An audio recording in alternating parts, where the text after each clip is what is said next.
അയാൾ അങ്ങനെ ഈ സുകുമാരി മുത്തശ്ശിയും പ്രിയങ്കയും കൂടിയിട്ട് അവരുടെ അഹങ്കാരം മുഴുവൻ ഈ ദേവനോടും യശോദനോടും രാധികനോടും കൂടിയിട്ട് അങ്ങ് പറയാണ്. അപ്പോൾ ഈ സുകുമാരി മുത്തശ്ശി പറയുന്നുണ്ട്, പിന്നെ ഈ സിനിമ കാണണമെന്നുണ്ടെങ്കിലേ പൈസ കൊടുത്ത് ടിക്കറ്റ് എടുത്ത് തന്നെ കാണണം, അല്ലാതെ ഓസിന് കാണാൻ എന്നൊന്നും വിചാരിക്കൊന്നും വേണ്ട. അതും ഞങ്ങളുടെ അടുത്ത ബന്ധുവാണ് എന്നൊക്കെ പറഞ്ഞിട്ട് ഓസിന് കാണാനൊന്നും നിൽക്കണ്ട, അതെന്തായാലും നടക്കില്ല.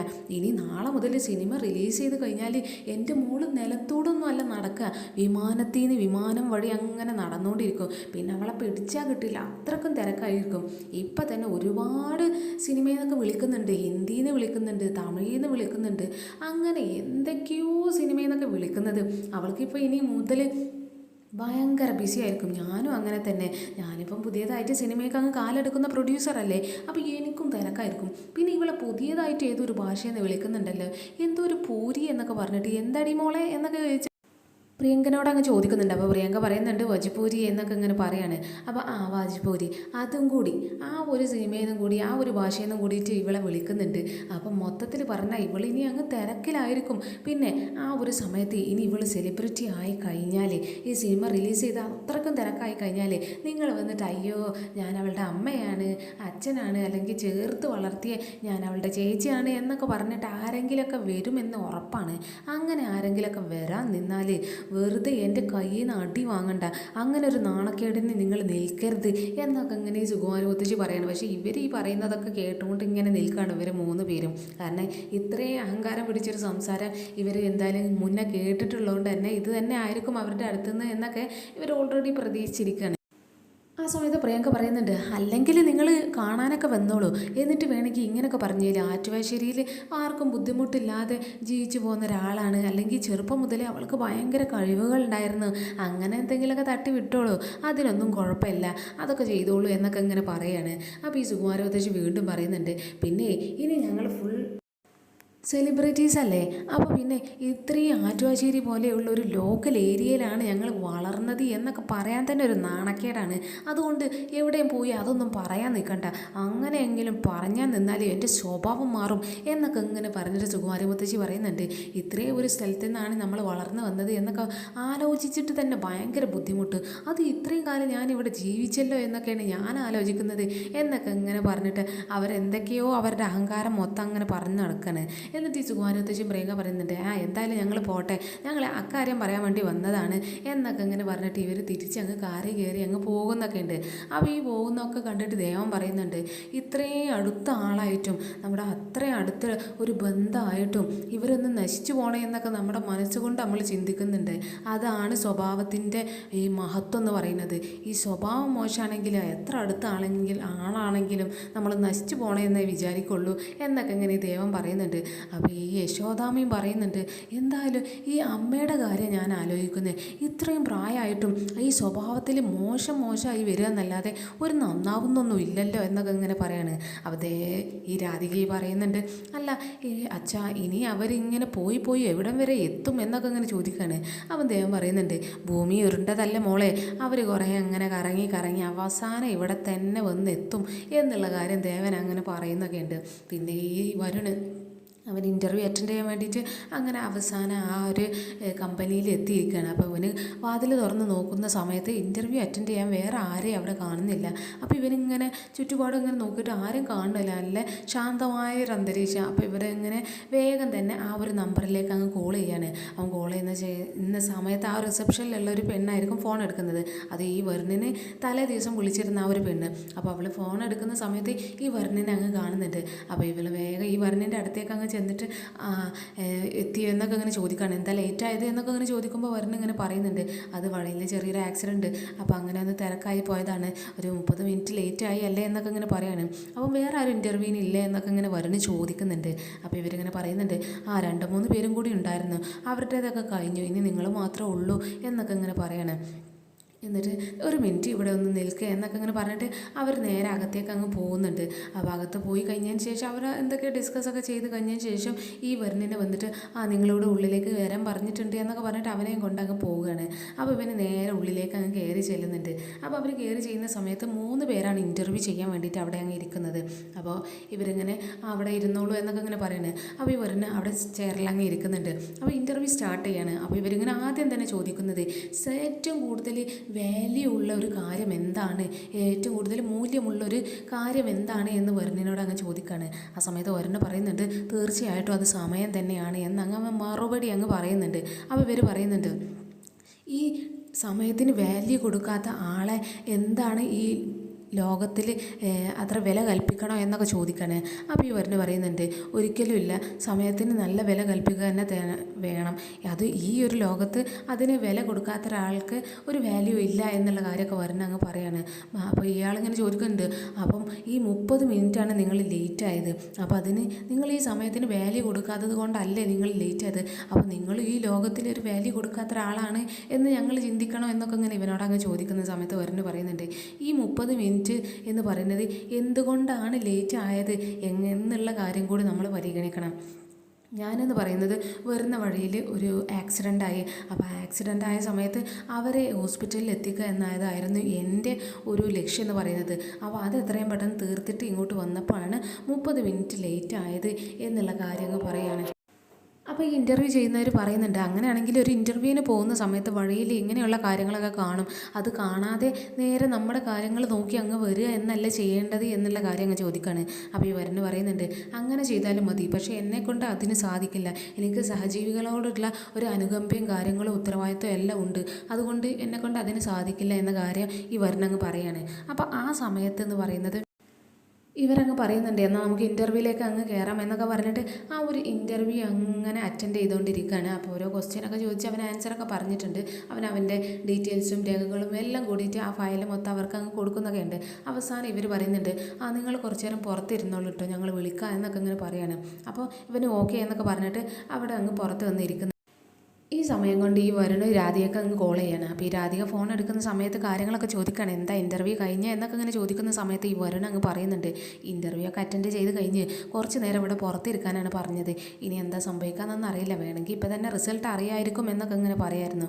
എന്നിട്ട് വരുണ് ചോദിക്കുന്നുണ്ട് അല്ല നീ ഇതുവരെ എവിടെയായിരുന്നു എന്നൊക്കെ ഇങ്ങനെ ചോദിക്കുമ്പോൾ ഇവൾ പറയുന്നുണ്ട് വരുണേ നീ ഇവിടുന്ന് പുറത്ത് പോയ സമയം തന്നെ ഞാൻ പൂജാമുറിയിൽ ഇരുന്ന് പ്രാർത്ഥിക്കുമായിരുന്നു കിട്ടാൻ വേണ്ടിയിട്ട് എന്നൊക്കെ ഇങ്ങനെ പറയാണ്. അപ്പോൾ വരുണ് പറയുന്നുണ്ട് അതിനർത്ഥം നീ ഭഗവാൻ ഒരു സമാധാനം അവിടെ കൊടുത്തിട്ടില്ല എന്നാണ് എന്നൊക്കെ ഇങ്ങനെ പറയുന്നത്. അപ്പോൾ ഈ രാധിക പറയുന്നുണ്ട് എൻ്റെ ഭർത്താവിന് നല്ലൊരു ജോലി കിട്ടാൻ വേണ്ടിയിട്ട് ഞാൻ ഇനിയും സമാധാനം കൊടുക്കില്ല എന്നൊക്കെ ഇങ്ങനെ ഇവനോട് പറയുന്നുണ്ട്. എന്നിട്ട് വരുണ് പറയുന്നുണ്ട് അല്ല വരുണേ നമുക്ക് ആ ജോലി കിട്ടുമോ എന്നൊക്കെ ഇങ്ങനെ ചോദിക്കുകയാണ്. അപ്പോൾ ഈ വരുണ് പറയുന്നുണ്ട് അതെ 2-3 പേര് ഇപ്പോൾ ഇൻ്റർവ്യൂ കഴിഞ്ഞ് പോയതാണ്, അതുകൊണ്ട് ഇനി കിട്ടുമില്ല എന്നൊക്കെ നമ്മുടെ പെർഫോം അനുസരിച്ച് തന്നെ നിൽക്കും, ഒന്നും പറയാൻ പറ്റില്ല എന്നുള്ള കാര്യമൊക്കെ ഇങ്ങനെ പറയാണ്. മാത്രമല്ല MD ഇപ്പോൾ ഇവിടെ ഇല്ല, MDയോട് ഇങ്ങനെ വിളിച്ചിട്ട് കാര്യങ്ങളൊക്കെ പറഞ്ഞിട്ട് വേണം, എന്തായാലും കാത്തിരുന്ന് നോക്കട്ടെ എന്നൊക്കെ ഇങ്ങനെ പറയാണ്. അപ്പോൾ ഈ ഒരു പെണ്ണ് ഈ റിസപ്ഷനിലുള്ള പെണ്ണ് വന്നിട്ട് ഈ വരുണിനോട് ഇങ്ങനെ പറയുന്നുണ്ട് അതെ അവർ നിന്നെ വിളിക്കുന്നുണ്ട് എന്നൊക്കെ പറയണം. അപ്പോൾ ഇവന് പെട്ടെന്ന് തന്നെ ഫോൺ കട്ട് ചെയ്തിട്ട് ഓക്കെ എന്നൊക്കെ പറഞ്ഞിട്ട് അവനെ നേരെ ആ ഇൻ്റർവ്യൂ ചെയ്ത് ആ റൂമിലേക്ക് അങ്ങ് കയറി ചെല്ലുന്നുണ്ട്. അപ്പോൾ ഈ ഒരു പെണ്ണ് അഥവാ ഈ വരുണിനെ കോൾ ചെയ്തിരുന്ന ആ ഒരു പെണ്ണ് ഇങ്ങനെ ഇവനിങ്ങനെ ഒരു പ്രത്യേക രീതിയിൽ ഇങ്ങനെ നോക്കി കാണുന്നൊക്കെ ഉണ്ട്.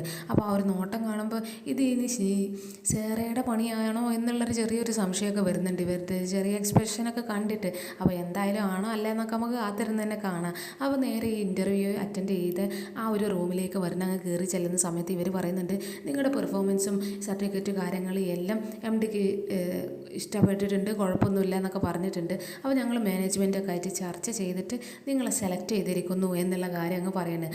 അപ്പോൾ ഇവന് ഭയങ്കരമായിട്ട് അങ്ങ് സന്തോഷം വരുന്നുണ്ട്. അപ്പോൾ ഇവന് താങ്ക് യു എന്നൊക്കെ അങ്ങനെ പറഞ്ഞ് ഇവന് ഭയങ്കര എക്സൈറ്റഡ് ആയി നിൽക്കുകയാണ്. അപ്പോൾ ഇവർ നേരെ ഫയലൊക്കെ അവന് തിരിച്ചു കൊടുത്തിട്ട് അവന് ഈ അപ്പോയിൻമെൻറ്റ് ഓർഡറും അതുപോലെ തന്നെ ഈ സാലറി പേപ്പേഴ്സും ഒന്നായിട്ട് അവനങ്ങ് കൊടുക്കുന്നൊക്കെ ഉണ്ട്. ഇതാ എന്നൊക്കെ പറഞ്ഞിട്ട് അപ്പോയിൻമെൻറ്റ് ഓർഡറാണ് എന്നൊക്കെ പറഞ്ഞിട്ട് അവനങ്ങ് കൊടുക്കുകയാണ്. അപ്പോൾ ഇവർ ഭയങ്കരമായിട്ട് ഹാപ്പി ആയിട്ട് അവിടെ നിന്ന് അങ്ങ് താങ്ക് യു എന്നൊക്കെ പറഞ്ഞിട്ട് അവനങ്ങ് പോകുന്നൊക്കെ ഉണ്ട്. പിന്നെ ഈ രാധിക ആ സമയത്ത് ഇങ്ങനെ നേരെ ആ ഒരു ആശ്രമത്തിലേക്ക് അങ്ങ് ഫോൺ ചെയ്യുന്നുണ്ട്, അത് ആ ഒരു അമ്മനെ സംസാരിക്കാൻ വേണ്ടിയിട്ട്. ഈ സമയത്ത് അമ്മ അവിടെ പുറത്ത് അങ്ങനെ ഇരിക്കുന്നുണ്ട്. ശ്യാമയാണെങ്കിൽ അവിടെ ഇങ്ങനെ ഒരു ബെഞ്ചിലിരുന്ന് ഇങ്ങനെ കുട്ടികളിങ്ങനെ കുറച്ച് ഫുട്ബോളൊക്കെ ഇങ്ങനെ കളിക്കുന്നുണ്ട്, ബോൾ കളിക്കുന്നുണ്ട്. അപ്പോൾ ആ ബോൾ കളി ഇങ്ങനെ നോക്കി നിൽക്കുകയാണ്. ആ സമയത്താണ് അവിടെയുള്ള ആ ചേച്ചി നേരെ വന്നിട്ട് ആ ഹോസ്പിറ്റലിൽ ഉണ്ടായിരുന്ന ആ ഒരു പെൺകുട്ടിയില്ലേ അവരെ നിങ്ങളെ വിളിക്കുന്നുണ്ട് എന്നൊക്കെ പറഞ്ഞിട്ട് ആ അമ്മയുടെ അടുത്ത് ഫോൺ അങ്ങ് കൊടുക്കുന്നത്. അപ്പോൾ ഈ അമ്മ ഇങ്ങനെ അവളോട് ഇങ്ങനെ സംസാരിക്കുന്നുണ്ട്, ആ മോള് വിളിക്കുന്നു ഞാൻ പ്രതീക്ഷിച്ചത് പോലും ഇല്ല എന്നൊക്കെ പറയണേ. അവരാദ്യം ചോദിക്കുന്നുണ്ട് അല്ല അതെന്താ പ്രതീക്ഷിക്കാത്ത, ഞാൻ പറഞ്ഞതല്ലായിരുന്നു ഞാൻ അമ്മക്ക് വിളിക്കും ഇടയ്ക്കിടയ്ക്ക് കാണാൻ വരും എന്നൊക്കെ ഇങ്ങനെ പറയാണ്. അപ്പോൾ ഈ അമ്മ പറയുന്നുണ്ട് അത് പിന്നെ എൻ്റെ അടുത്ത് ഇങ്ങനെ ഓരോരോ കാര്യങ്ങളും വലിയ വർത്താനമൊക്കെ പറഞ്ഞിട്ട് പറഞ്ഞിട്ട് ഒരുപാട് പേരങ്ങ് കടന്നു പോയിട്ടുണ്ട്. പക്ഷെ അവരൊന്നും പിന്നീട് കണ്ടിട്ടില്ല. ആ കൂട്ടത്തിലാണ് ഞാൻ മോളെയും കൂട്ടിയത്. അതുകൊണ്ട് എന്നോട് ക്ഷമിക്കണം, മോൾ ആ കൂട്ടത്തിലുള്ളതല്ല എന്നൊക്കെ ഇങ്ങനെ പറയാണ്. അപ്പോൾ ഈ അമ്മ ഇങ്ങനെ പറയുന്നുണ്ട്, ഇവിടെ എന്തായാലും നല്ല സുഖമാണ് മോളെ, എല്ലാവർക്കും ഓരോരോ പ്രശ്നങ്ങളുണ്ട്, സങ്കടങ്ങളൊക്കെ ഉണ്ട്.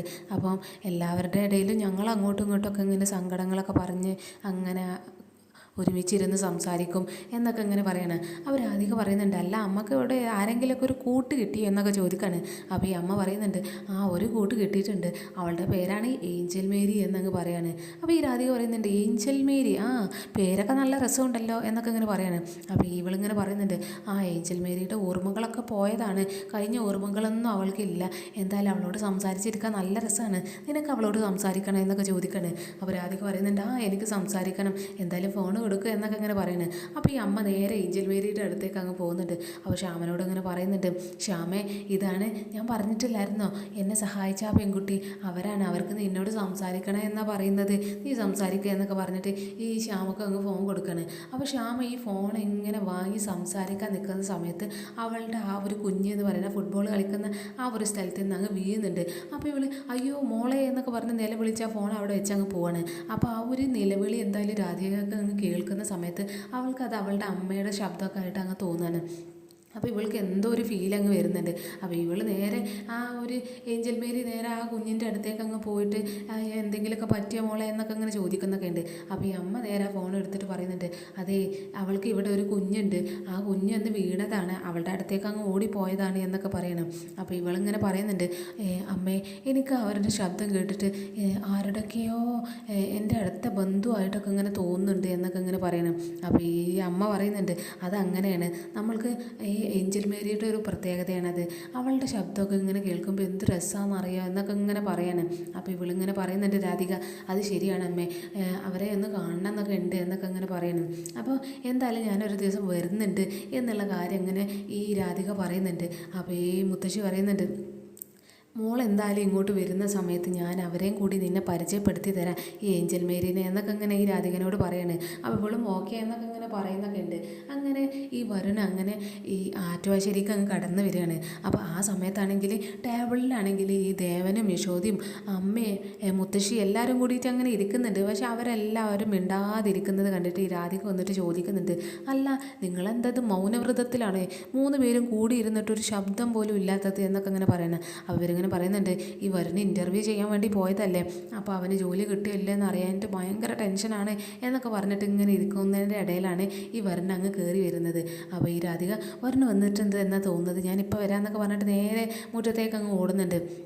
അപ്പോൾ വരുണിനോട് ജോലി കിട്ടി എന്നൊക്കെ ഇങ്ങനെ ചോദിക്കുകയാണ്. ആ വരുൺ ആദ്യം ഒരു നിരാശ ഭാവത്തിൽ പറയുന്നുണ്ട്, ആ 3 പേരൊക്കെ ഉണ്ടായിരുന്നു ഇൻ്റർവ്യൂവിന്, അവരുടേതൊക്കെ പറ്റിയിട്ട് വേണ്ട എൻ്റേത് ആക്സെപ്റ്റ് ചെയ്യാൻ വേണ്ടിയിട്ട് എന്നൊക്കെ ഇങ്ങനെ പറഞ്ഞാൽ ആദ്യം നിരാശയിൽ പറയുന്നുണ്ടെങ്കിലും അവൻ ഇങ്ങനെ ഇവിടെ ബാക്കിയുള്ളവരൊക്കെ എന്നൊക്കെ ഇങ്ങനെ പറഞ്ഞിട്ട് നേരെ അകത്തേക്ക് അങ്ങ് കയറി പോകുന്നൊക്കെ ഉണ്ട്. അപ്പോൾ നേരെ കയറി പോകുന്ന സമയത്ത് ഇവർ 3 പേരുടെ അടുത്ത് ഇരുന്നിട്ട് വരുന്ന അങ്ങ് പറയുന്നുണ്ട്, എനിക്ക് ആ ജോലി കിട്ടി എന്നുള്ള കാര്യം, അപ്പോയിൻമെൻറ്റ് ഓർഡറും ഉണ്ട്, നല്ല ജോലിയാണ്, ഞാൻ വിചാരിച്ചതിനെക്കാട്ടിലും കൂടുതൽ സാലറി ഉണ്ട് എന്നൊക്കെ ഇങ്ങനെ പറയണം. അപ്പോൾ 3 പേരും ആദ്യം ഒന്ന് ഷോക്കിൽ നിൽക്കുകയാണ്, വിശ്വസിക്കണം വേണ്ട എന്നൊക്കെ വിചാരിച്ചിട്ട്. അപ്പോൾ ഇവരിങ്ങനെ അന്തം വിട്ട് നിൽക്കുന്ന സമയത്ത് അവൻ ആ സാലറി പേപ്പേഴ്സും എല്ലാ കാര്യങ്ങളൊക്കെ ഇവർക്ക് അങ്ങ് കാണിച്ചു കൊടുക്കുന്നുണ്ട്, ജോലി കിട്ടിയിട്ടുണ്ട് എന്നൊക്കെ പറഞ്ഞിട്ട്.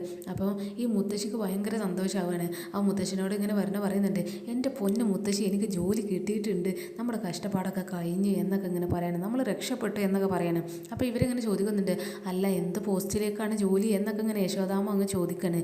അപ്പോൾ യശോദനോട് ഇങ്ങനെ പറയുന്നുണ്ട്, എന്തായാലും അത്രയും മോശം പോസ്റ്റൊന്നും അല്ല, മാനേജറാണ് എന്നൊക്കെ ഇങ്ങനെ പറയണം. അപ്പോൾ അവർക്ക് വീണ്ടും അങ്ങ് സന്തോഷം വരുന്നുണ്ട്. അപ്പോൾ ഈ രാധിക ഇങ്ങനെ പറയുന്നുണ്ട്, അങ്ങനെയാണെങ്കിൽ എനിക്കൊരു വിളക്ക് കൂടി വാങ്ങിത്തരണം എന്നൊക്കെ പറയാണ്. അപ്പോൾ ഇവനിങ്ങനെ ചോദിക്കുന്നുണ്ട്, ആ പൂജാമുറിയിൽ വിളക്ക് വെക്കാനായിരിക്കും എന്നൊക്കെ ഇങ്ങനെ പറയാണ്. അപ്പോൾ രാധിക പറയുന്നുണ്ട്, അതെ എൻ്റെ ഭർത്താവിന് ജോലി കിട്ടിയാലും ഞാനത് ഫുൾ ടൈം കത്തിച്ചുകൊണ്ട് വെക്കും എന്നൊക്കെ ഇങ്ങനെ ഇവളുടെ സന്തോഷമൊക്കെ അങ്ങനെ പറയുന്നൊക്കെ ഉണ്ട്. എന്തായാലും എപ്പിസോഡ് ഇവിടെ അവസാനിച്ചിരിക്കുകയാണ്. ഇനി നാളത്തെ എപ്പിസോഡിലാണെങ്കിൽ ഈ രാധിക പുതിയ ഒരാളെ എങ്ങനെ കാണുന്നുണ്ട്, സാറിന് എന്നെ മനസ്സിലായോ എന്നൊക്കെ ഇങ്ങനെ ചോദിക്കുന്നൊക്കെ ഉണ്ട്. അത് ഒരു റോഡരികിൽ നിന്നിട്ട് അതാരാണ് എന്നൊന്നും അറിയില്ല, എന്തായാലും നമുക്ക് അതാരാണ് എന്നൊക്കെ കാത്തിരുന്ന് തന്നെ കാണാം. പിന്നെ ഇവന് ഈ ഇൻ്റർവ്യൂ അറ്റൻഡ് ചെയ്ത ആ ഒരു ഓഫീസിലേക്ക് അങ്ങ് കടന്നു വരുന്നുണ്ട്. അവനിതുവരെ ആ ഒരു എം ഡിയെ കണ്ടിട്ടില്ലല്ലോ. അപ്പോൾ ഇനി ഈ എം ഡിയുടെ റൂമിലേക്ക് അങ്ങ് പോകുന്ന സമയത്ത് എം ഡിയുടെ മുഖം കാണിക്കുന്നില്ല, ആ ഒരു ചെയറിൽ ബാക്ക് സൈഡിലാണ് കാണിക്കുന്നത്. അവരിങ്ങനെ തിരിഞ്ഞ് നിൽക്കുകയാണ്. എന്നിട്ട് ഇവർ ഫയലൊക്കെ ഇങ്ങനെ നോക്കിയിട്ട് ഇവരുടെ പെർഫോമൻസും കാര്യങ്ങളൊക്കെ കൊല്ലാലോ എന്നൊക്കെ ഇങ്ങനെ പറഞ്ഞിട്ട് അടിപൊളിയാണല്ലോ എന്നൊക്കെ പറഞ്ഞ് നേരെ തിരിയുന്നത് തന്നെ ഈ വരുൺ അങ്ങ് എം ഡിയെ കാണാണ്. ഈ എം ഡി എന്ന് പറയുന്നത് ആ സോനയാണ്. അന്ന് ആ ജീപ്പിൽ അത്രയും സംഭവങ്ങളൊക്കെ ഉണ്ടായി കഴിഞ്ഞ് ആക്സിഡൻ്റ് ആക്കിയ ആ മുഖത്തടിച്ച ആ പെണ്ണാണ് ഇവിടെ എം ഡി ആയിട്ടുള്ളത്. ഇവർ പരസ്പരം അങ്ങനെ കണ്ട് ഷോക്കിൽ ഈ സോന ഭയങ്കര ദേഷ്യത്തിൽ ഈ വരുണിനെ അങ്ങ് നോക്കി നിൽക്കുന്നൊക്കെ ഉണ്ട്. അപ്പോൾ ഇനി അടുത്ത എപ്പിസോഡിൽ ഇനി ഇവൻ്റെ ജോലി പോയോ ഇല്ലേ എന്നൊക്കെ നമുക്ക് കാത്തിരുന്ന് തന്നെ കാണാം. അങ്ങനെ രാത്രി ഈ ആറ്റുവാശ്ശേരിയിൽ ഈ രാധികനോട് ഇങ്ങനെ സംസാരിക്കുന്നൊക്കെ ഉണ്ട് ഈ വരുണ്. രാധിക ഇങ്ങനെ ഒരു ഇമോഷണലായി പോകുന്ന സമയത്ത് ഈ വരുണ് ഇങ്ങനെ പറയുന്നുണ്ട്, ഇനി കൂടുതൽ നമ്മൾ സംസാരിക്കാൻ നിൽക്കണ്ട, പെട്ടെന്ന് തന്നെ ഉറങ്ങുക, നിൻ്റെ ഭാവം ഇനിയും കൂടുതൽ നമ്മളിവിടെ സംസാരിച്ചാൽ നീ കരയിലായിരിക്കും എന്നൊക്കെ ഇങ്ങനെ പറയുന്നൊക്കെ ഉണ്ട്. അപ്പോൾ ഈ വരുണിൻ്റെ ജോലി പോയോ ഇല്ലേ എന്നൊക്കെ നമുക്ക് കാത്തിരുന്ന് തന്നെ കാണാം. പക്ഷേ മിക്കവാറും വരുണിൻ്റെ ആ ജോലി പോകാനുള്ള ചാൻസ് കുറവാണ്. വേണമെങ്കിൽ ഇവിടെ പിടിച്ച് അങ്ങ് കയറാനുള്ളൊരു ചാൻസും ഉണ്ട് എന്നാണ് തോന്നുന്നത്. അപ്പോൾ ഇനി അടുത്ത എപ്പിസോഡിൽ എന്തൊക്കെയാണെന്ന് നമുക്ക് കാത്തിരുന്ന് തന്നെ കാണാം. അപ്പോൾ ഇന്നത്തെ എപ്പിസോഡ് ഇവിടെ അവസാനിച്ചിരിക്കുകയാണ് ഗായ്സ്. അപ്പോൾ ഓക്കെ, നാളെ കാണാം. ബൈ.